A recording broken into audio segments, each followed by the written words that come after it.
उद्धव ठाकरे यांनी सरकारवर हल्लाबोल केला आहे। सरकारकडून शेतकऱ्यांची थट्टा केली जाते। शेतकऱ्यांचा सातबारा कोरा कधी होणार असा सवाल त्यांनी उपस्थित केलाय। शेतकऱ्यांना फक्त आश्वासन दिलं जात आहे। शेतकऱ्यांनी आता लढलं पाहिजे असा सल्ला उद्धव ठाकरे यांनी शेतकऱ्यांना दिलाय।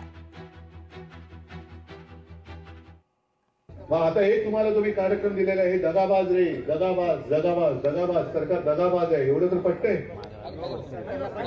तुमच्या नुकसानीचे पंचनामे कोणी करायला आलेलं नाहीये, पण मी तुमच्यावरती जबाबदारी देतोय। पंचनामे केल्यानंतर जी नुकसान भरपाई ठीक आहे, कर्जमुक्ती झालीच पाहिजे। 50,000 रुपये हेक्टरी मिळालेच पाहिजे। आता ज्या काही निवडणुका येतील नगर परिषद येतील, पंचायत येतील, जिल्हा परिषद येतील, पालिका येतील, महापालिका येतील, जे जे तुमच्या विभागात येतील, मला गावागावात बोर्ड दिसले पाहिजेत परत येईल तेव्हा, की जोपर्यंत कर्जमुक्ती होत नाही तोपर्यंत भाजप प्रणित महायुतीला मत नाही। लोकशाही मराठी ऐका, पहा, जागरूक रहा।